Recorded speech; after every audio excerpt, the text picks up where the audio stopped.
المدخل إلى قواعد اللغة الشركسية. هذه غبزة مزخا بزا ميخا حاب نبيل حلمي شوقار 16 شام إتسميني ترى طوجرة ترى. 4.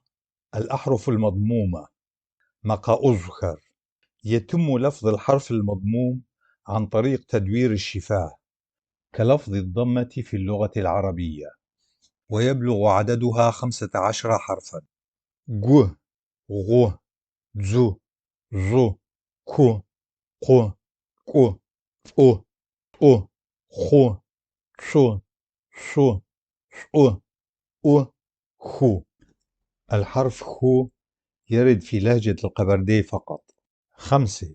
الأحرف التي تساهم في تشكلها الهمزة الحلقية: إرزخت، تخبززخلخر، تشيزفشغماقخر، وهي الأحرف التي تتشكل باتصال الهمزة معها، وهي 13 حرف، وهذه الأحرف هي من نوع الأحرف المصمتة: أ، أ، ت، ط، ق، أ، أ، ц، ç، ç، ş، ş، ş.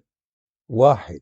عندما يتتابع حرفان مهموزان يتم حذف الهمزة من الحرف الأول باستثناء الحرفين ch، ch، فإنه لا تحذف الهمزة من أي من الحرفين. 2. عندما تتصل لاحقة ch مع كلمة نهايتها ch أيضا، فإنه يكتب الحرفين كما هو. أمثلة: قخج، زبلج، قزيكوج. لاحظ هذه الكلمات عبارة عن أفعال. 3.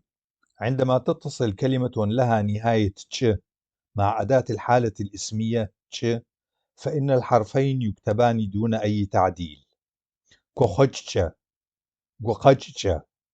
لاحظ هذه الكلمات عبارة عن أسماء. 4. للتمييز بين معاني بعض الكلمات، لاحظ بأن هذه الكلمات متشابهة: كلمة يدك وكلمة فراش وكذلك كلمة يدنا وكلمة أحفر ولكن عند النطق نلفظها كالتالي: كلمة يدك نلفظها بينما كلمة فراش نلفظها وكذلك كلمة يدنا نلفظها بينما كلمة أحفر نلفظها وكذلك كلمة أتغ، ولكن اللفظ يكون أتغ. 6. أحرف ساكنة لها نطقين لفظين مختلفين: مقزراشة خبزكو قواجيط أزي أخر. 1. الحرف ش ويلفظ ك، ك، أو ش حسب الحالات التالية: 1. يلفظ ك إذا جاء بعده أحد الحرفين و أو و: ق اذهب، قواغ ذهب. 2. دور الحرفين ص والس في اللفظ مع ش: ألف. يلفظ ك إذا جاء قبله أحد الحرفين ص أو س، بحيث يكون هذان الحرفان وما يليهما أي الحرف ش من مكونات جذر الكلمة. أمثلة: شك، عجل، شبلخوبسك، رعد مع برق. ب.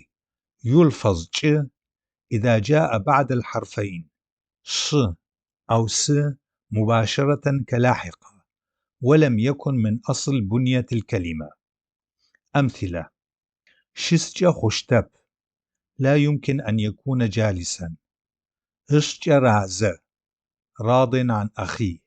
3. في جميع الحالات المتبقية ما عدا الحالتين المذكورتين 1 و2 أعلاه يلفظ ش. أمثلة: باچ، چالة، چبس. 2. الحرف ج وهو يقابل الحرف جيم العربية، ولكن أحيانا نادرا جدا يلفظ ج مغلظة، والتمييز بينهما صعب. أمثلة: باجة ثعلب يلفظ جيم لفظ عربي.